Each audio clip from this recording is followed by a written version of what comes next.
my name's Conor McGilligan. This is One Leeds. Welcome back to the latest video. This video, as always, is sponsored by Shop GNO, The Job Match Group, and Match Bingo. Let's get into it. First up, The Job Match Group. Whether you're looking for your next big gig or just browsing, The Job Match Group has niche job sites made just for you. F1, retail, security, and loads more. They're about matching the right person to the right job. Make sure you check them out if you're ready to level up your career. Then we've got Shop GNO, an exciting new e-commerce site where you can grab exclusive deals and discounts. Right now, One Leeds has an affiliate link just below where you can score a 25 quid membership for free, unlocking special rates and benefits. You can even list your own shop on there with way better rates than Amazon, eBay, and Vinted. They've got some Leeds bits and some general bits now and launching soon, plus some great prizes just for signing up. This is all powered by a massive Leeds United fan looking to make waves in the online shopping world. So check them out and support your local. And don't forget our mates at Match Bingo. They're smashing it with footy fun. You can get 5 bingo cards for the price of 4 through One Leeds, and you can even deposit just £5 at a time to join the action. It's a big chance to win whilst having a blast with your fellow Leeds United friends. Thanks to all of our sponsors. Check the links in the description, and let's get on with the video.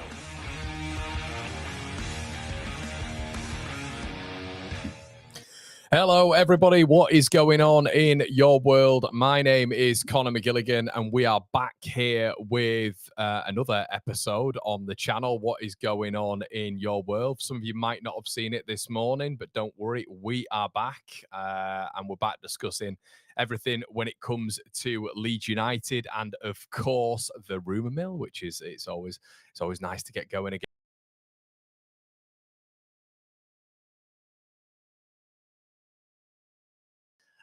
Yeah, good stuff. And yeah, how's it going? Let us know.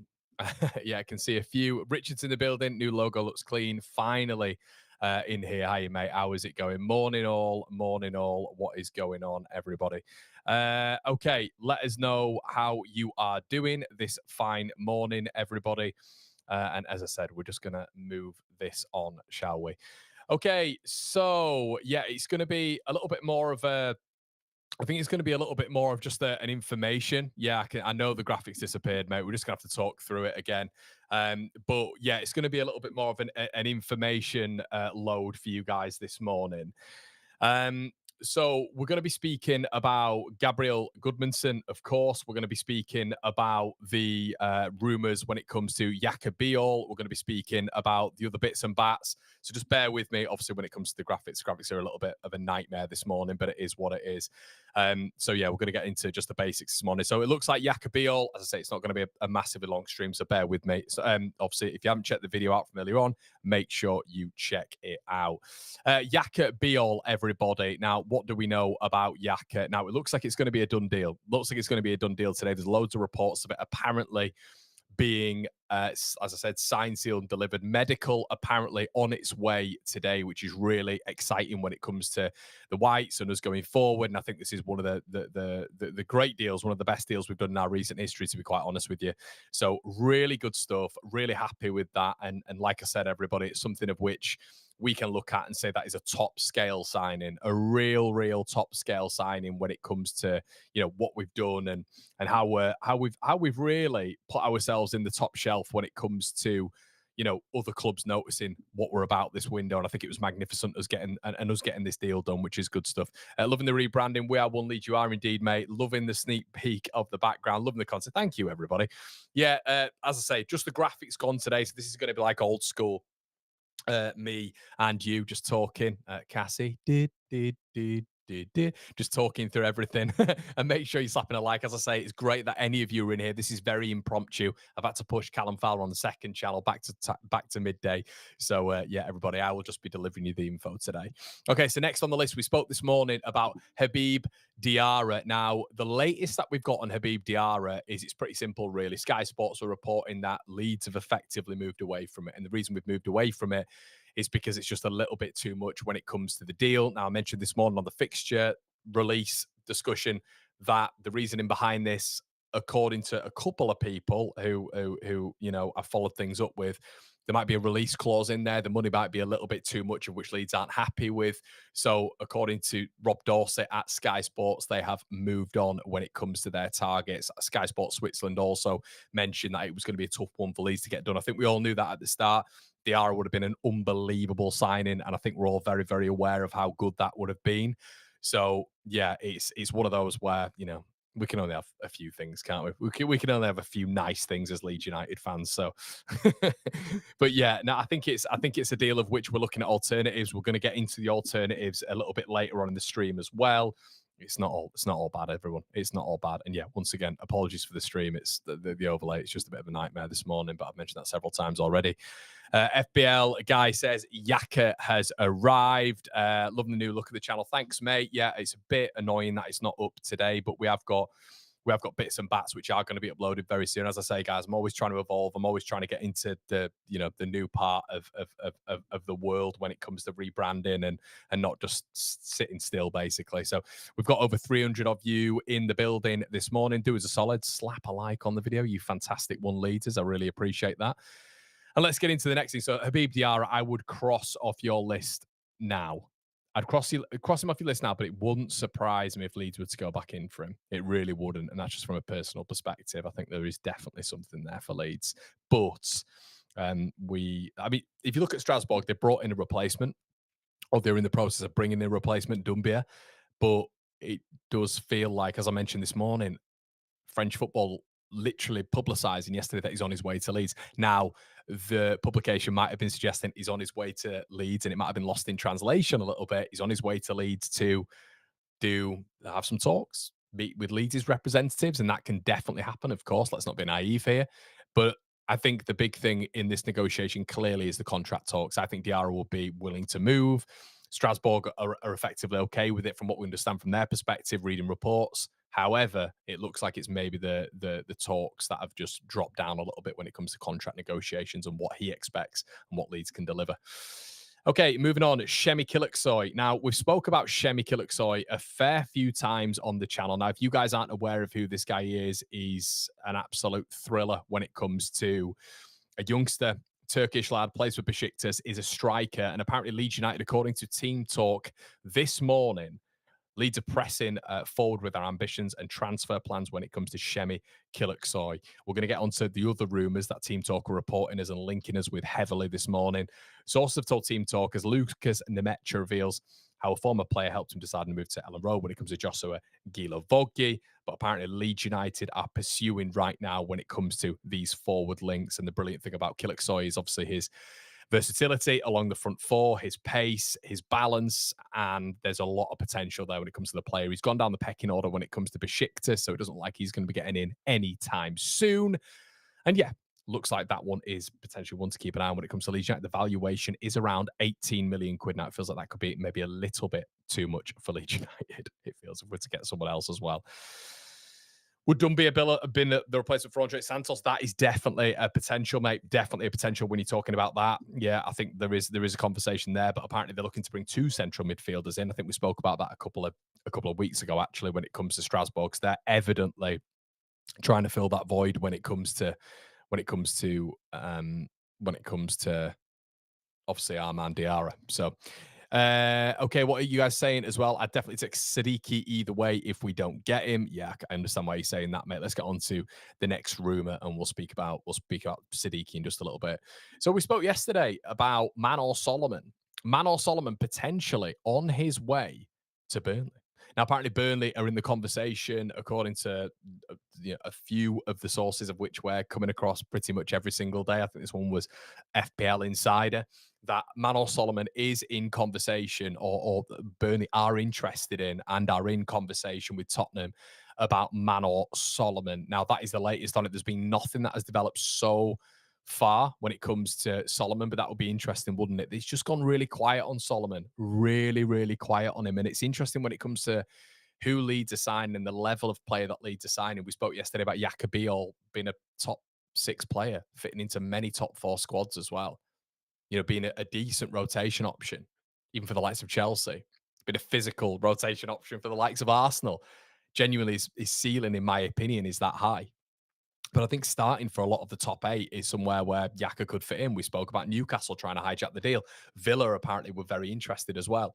So you kind of do that comparison, don't you? When you look at someone like Manor Solomon and you think when Burnley are interested, is that now a Burnley-esque signing when it comes to the transfer window? That's an interesting conversation, isn't it? interesting bit of debate, discourse, and discussion there when it comes to it. Is that now like a Burnley-esque signing with the greatest of respect? Are Leeds looking maybe a little bit higher? And what I mean by that, everyone, is when you kind of look at the spectrum that Leeds are involved in right now, when you're looking at players like Yaka Beall, when you're looking at players like Diarra, when you're looking at players of that level that we're going to get into in this video, there may be some Leeds fans who are suggesting that potentially Manor Solomon isn't of that level, and maybe the interest is something of which we can look at as validation for that. But what I would say is if Tottenham are keen on letting him go, now there's mixed reports from their end. Frank apparently wants to give him a go, and that's why it's gone quiet. But there's also reports that they're still not sure.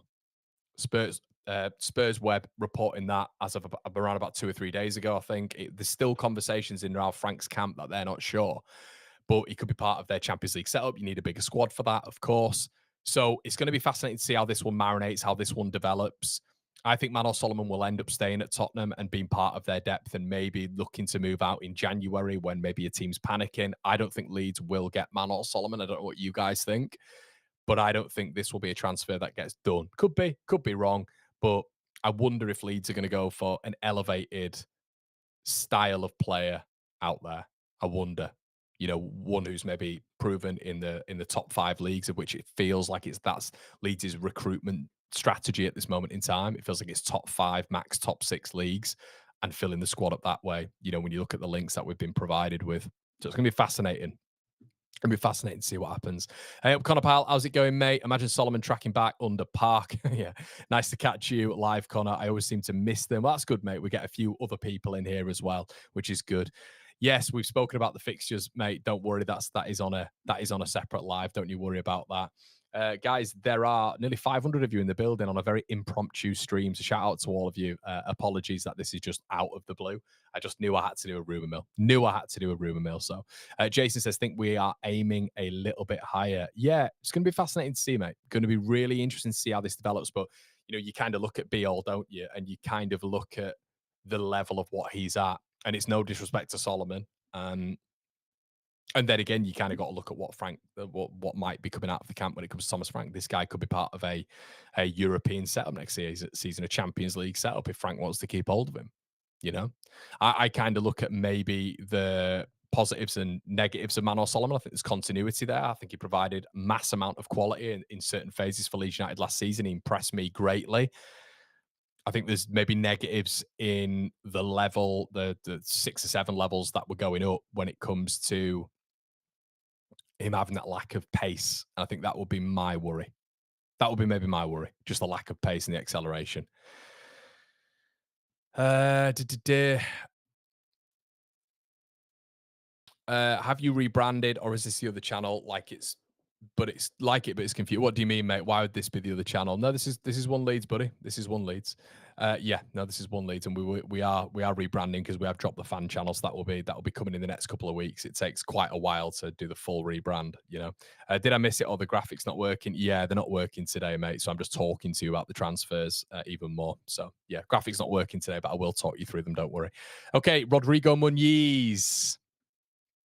40 million quid. Team Talk are reporting this morning that not only with Besiktas forward Kilicsoy are we interested in him, but they are reporting this morning that Leeds United are still really, really keen on Rodrigo Muniz, and he is still one of their main targets. Now, this is fascinating, really. It's absolutely fascinating because obviously Nemetra's not going to be the starting striker. Muniz will be unbelievable.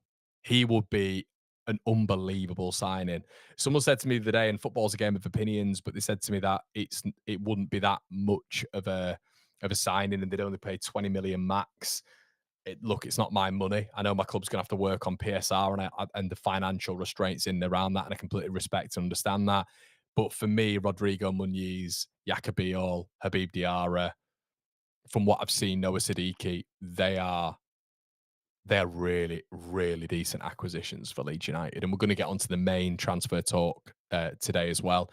But it feels like, if Leeds are to move for a Rodrigo Muniz and they're able to negotiate Bear in mind, we went out and got when we first went up, and obviously PSR was a little bit different then. It's got a little bit tighter since then. But Brendan Aronson was 30 million quid. Rodrigo was 30 million quid as well. You know, there's capital there for Leeds to do something, and all the conversation is that this will cost Leeds. Well, Leeds are willing to spend 30 million quid, 30 million quid on a striker. Would you up it to like 35? The conversation from Team Talk today is he's going to cost between 35 and 40. And the initial 50 million chat from Fulham is basically a negotiation. Leeds go in with 25, 30. Fulham say nice 50. You meet in the middle at 35 or 40. And obviously, there's going to be add-ons in there, but I just feel Rodrigo Muniz at 24 years of age, 36 appearances this season, 11 goals, 5 assists. It would be an unbelievable signing. Now, would Fulham take that money on when it comes to, you got to look at stuff like this when it comes to PSR and what they paid for Rodrigo Muniz and the profit that they would make if Leeds was to put 35, 40 million quid in. For me, I think this would be my number one signing. I think it would be my number one signing, unless there is an outlandish striker out there who Leeds managed to go and get. I think someone like Rodrigo Muniz would be an outstanding signing for Leeds United. I think he ticks every single box for me, and it's very much Nemecha. It's very much Nemecha. But yeah, I'd still like us to, is it guaranteed goals? I think it's the most guarantee you're probably going to get at Premier League level, and it allows us to build out. Build up. It allows us to transition, counter attack. It allows us to hit the man as well, the front man when Leeds are in a lot of trouble. And he's strong. He's a very strong boy. There's a sell on there as well if he does well for Leeds. We could be looking at a Delap scenario where we bring him in. Don't get me wrong; it's going to be a lot of money, and you want him to perform immediately. But if worst came to it and he had a good season at Leeds, scored like, 11, 12 goals, there would be sell on there. He's still young enough. So as long as he doesn't come and do the thing which Delap's done, basically, and if he did come into Leeds and we did go and get him, if he then basically said that my release clause is going to be X amount and Leeds can't make any profit from him, which strikers do nowadays. Me and Benjamin Bloom were talking about this the other day. Strikers come in, it's a very different situation, but Ipswich should have got a lot more for Liam Delap, but he had a release clause in his contract. There is a conversation that apparently that's what Habib Diarra wanted in his contract as well. He wanted a release clause, and then obviously Leeds would make less money because there is a certain market value, but then if there's a release clause, Leeds can't do anything about it. So conversation there to be had, but I think if they can do Rodrigo Muniz, now that would obviously mean that we can't do another striker. It might even take a little bit of a chip off us spending a certain amount in a different position. But look, keeping a strong defense is going to be absolutely key this year. Keeping teams down to a certain amount so it impacts our goal difference greatly. We saw how impactful that was in the Premier League and with their last time when we were just shipping goals for fun. Keeping that goal difference down is going to be big because goal difference acts as another point. But if you can score the other end as well, that would be amazing. That's going to be a scenario of which is ideal and will keep Leeds United in the Premier League. If we can score goals and we can keep teams down to a minimum at the back with the signings like Yaka Beall and you got Strauch at the back and Rodon, I think those as a three is a Premier League. It's a Premier League centre back three for me. It genuinely is. I'm with all of them. I wouldn't want any of them to go. I wouldn't want any of them to move on. And I think their level is Premier League. I think the midfield's interesting as well. I think Ampadu's a Premier League midfielder. I think Tanaka's a Premier League midfielder as well. I think you bring in like a Diarra or a player of that level, and Leeds have got a Premier League midfield there or a Premier League central part. So a lot of positives in there for me. Hell of a lot of positives, and I'm really enthused by it, to be honest with you.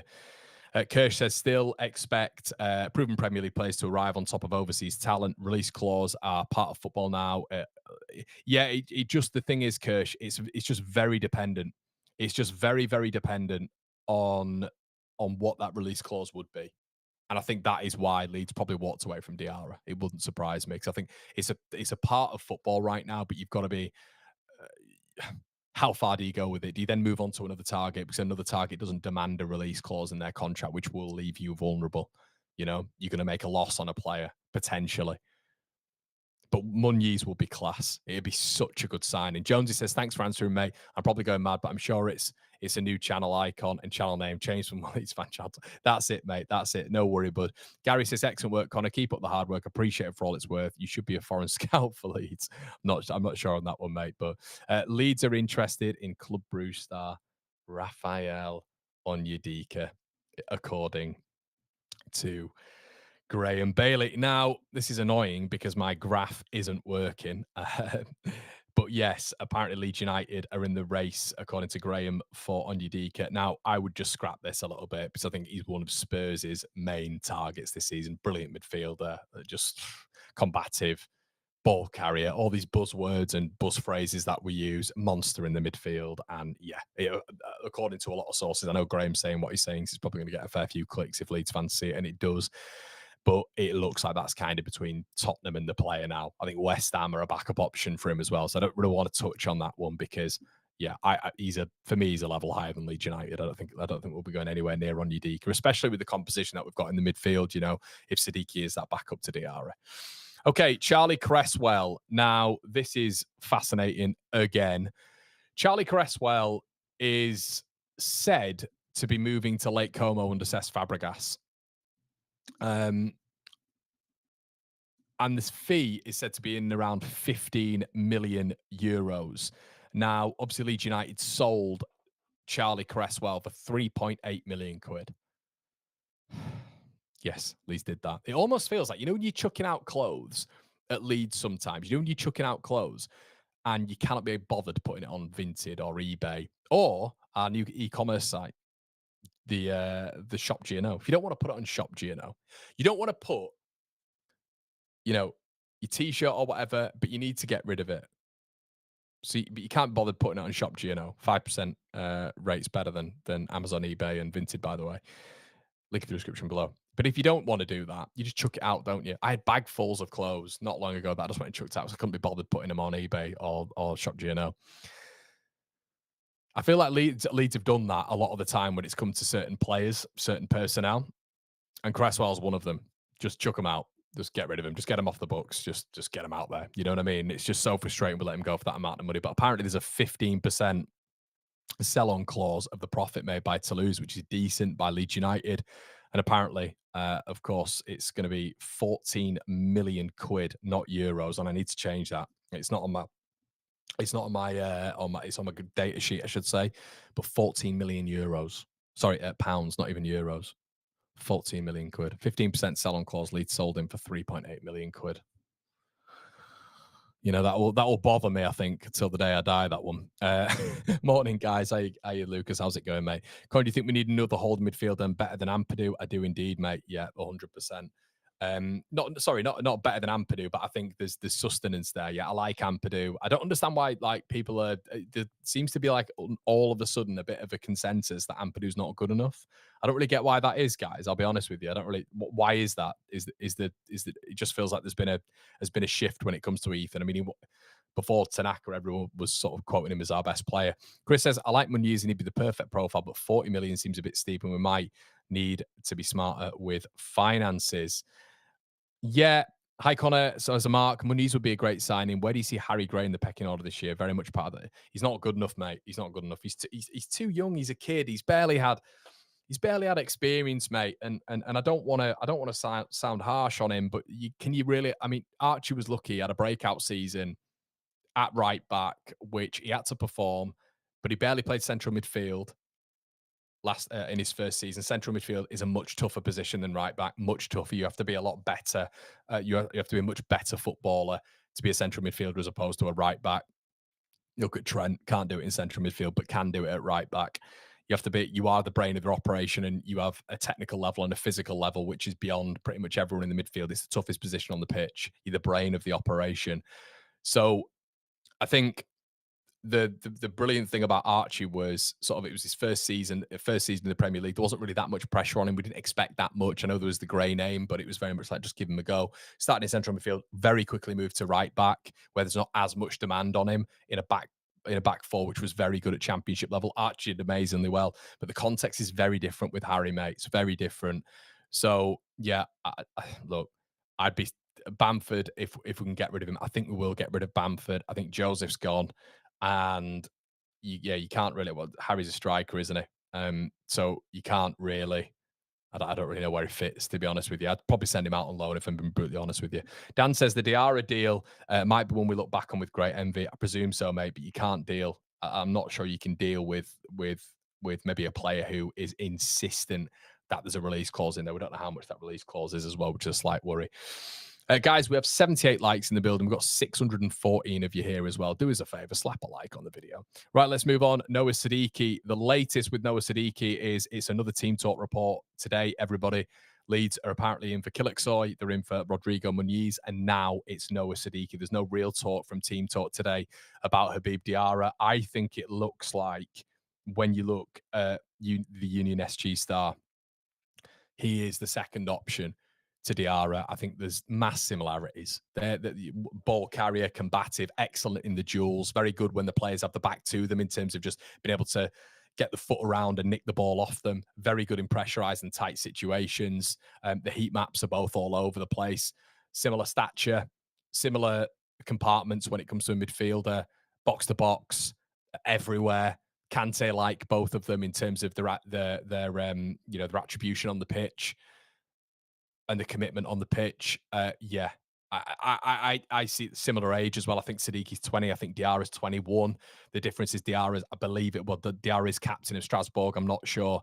I don't think Sadiki's captain of Union SG. So, yeah, Diarra is definitely probably the more accomplished, and there's a lot of hype around him. But Sadiki could be a really nice transfer in there. 10 million euros, and apparently he is now on the Leeds United radar. So, look and sense would tell you that Leeds have moved on from Diarra and are looking at that profile. That is Sadiki. That makes way more sense to me, and I think it does anyway logistically. Connor, did we lose Solomon? No, we didn't lose Solomon, mate. We've not lost him. But yeah, Ipswich, Burnley have interest, and yeah, the latest is I think Spurs are a little bit confused as to what to do with him. But I think can Leeds level up on Solomon is my question. Just joined Skype at work. One Leeds rebrand. Love it. Good lad, Tom. Also, if we don't win that first game against Everton, I can imagine Farcrout will start immediately. Yeah, it's going to be tough, mate. It's going to be tough because then it's Everton and it's Arsenal, isn't it? Then Newcastle. So there's pressure immediately. And he would have been looking at those fixtures this morning, 100%. Dan says, I agree, Connor, but Ipswich did it with Delap. They did, indeed. I agree, being the second choice to Diarra, promising that we're moving on, says James, and not afraid to move on. Jay Racer, yeah, I think you're right there, mate. I think you're right there, pal. Yep. I don't disagree with you there, buddy. Okay, let's move on to the main topic then of today. Once again, Wacko doing us an absolute solid. Gabriel Gudmundsson, we spoke about it yesterday. We spoke about him, bit of interest of Leeds, and me saying this is the rumorist rumor mill I have ever done when it comes to Gabriel Gudmundsson, because basically that was a report on our favorite forum, Wacko. So Wacko was reporting there's a guy on there who got Yaka Beall absolutely spot on. And it looks like he's got Gabriel Gudmundsson right. Suddenly you get in Graham, you get in Joe, all reporting on Gabriel Gudmundsson. So isn't it incredible how this works? I do wonder if the local journalists ever get. I saw a post not long ago on one of the social media sites, and it was very much like, do the club even work with the journalists anymore? I think what they do is they'll give them snippets. And it was a big thing when I worked at the Manchester Evening News with the dark side of Manchester. They'd always complain because basically they'd just try veer off the journalists and they wouldn't give them certain snippets. City, on the other hand, were very accommodating, but that lot on the dark side, they'd just try veer them another way, and they'd give them the snippets every now and again, but it wouldn't be a consistent thing. And I do wonder with our journalists if they're the first port of call. I don't think they are. I think Leeds have got I still think Mike Keegan's a big part when it comes to the 49ers. I still think that is a big thing. I think you see obviously the Athletic having a little bit more of a hand than the YEP in terms of news and what Leeds are trying to do. It feels like Berren gets the exclusives a little bit more. And yeah, it feels, doesn't it, that when it comes to our journos in particular, well, the journos when it comes to the YEP, etc., which were obviously top tier, weren't they, under Phil? And this is no discredit to Graham and Joe, but it does feel that maybe they get told afterwards. And I think a lot of the Leeds universe are gaining that perspective now when it comes down to it. And they're reporting this morning, after the fact a little bit anyway, after there's been a few European publications reporting it this morning as well when it comes to Gudmundsson and a Wacko ITK, of which I'm sure you're all following now. Have now got the old tick box. So yeah, we'll have to wait and see on that one. Talk has gone quiet. Jason says more likely Leeds will go for Sadiki, will go Sadiki for profit, get him for 10 mil, and then make on him when we sell. Diarra at the price is too much. Expect, yeah, 100%. Diarra is too much at that price. I think the problem is if you do go for Rodrigo Muniz and that price is you at 35, and then you go for Diarra at 30, it's not too much. I think it's a negotiation, mate. I think it's inside the contract. I think the contract talks can break down. Can break down this season. I think that's potentially what's happened. But Kirsch has no room for sentiment this season. We all have our favourite players. They're all our heroes for promotion. This is a new adventure. Completely agree with you, man. But yeah, Gabriel Gudmundsson, we made notes on him yesterday and today. If you want to know a little bit more about him, obviously we don't have the graphic on screen, but I like him. There's a few positives and a few negatives here, but final ball looks really good. Has got the most shots for a fullback in Liga in this season, or he's like joint top. Jules, one of the top when it comes to 1v1. I see him when I watched him a little bit yesterday before doing the stream on him that he's a better defender than attacker, perceptive. Interpretation of where the ball lands is very good as well, which is obviously massive when you coming into defending your penalty box in particular.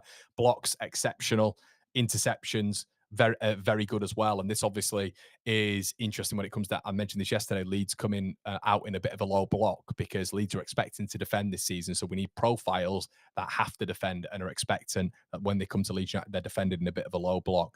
I think he needs to work on his headering a little bit.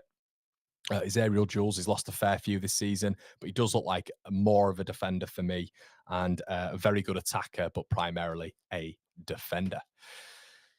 Okay. Didn't realize you had come back on again, Connor. Yes, I'm here again, buddy. I'm here again. That's why everyone needs to be subscribed, because I will just dart back on every now and again. And apologies for that.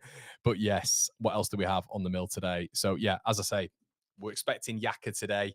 Gudmundsson is the new one. Guys, we're going to leave it there. Thank you so much for joining. Please, before you leave, we've got nearly 700 of you in the building. Do me a favor. I had to get a room mill out for you today. Slap a like. Apologies for the graphic here. We will get that sorted for tomorrow. The graphic is a big component of these shows as well. So apologies for that. We've gone old school today. I hope you've appreciated it. And we will be over on the second channel doing a little bit of a fun fixture release chat with Callum Fowler. If you want to check that out, everybody, we will also be doing a little bit of a fun video after that as well. So keep your eyes peeled. Make sure you subscribe to the second channel. Make sure you get the notifications switched on for One Lead. It's been a pleasure, everybody. Catch the stream from earlier on if you want my reaction to the fixtures and a breakdown of those. I'll see you in a bit. Cheers.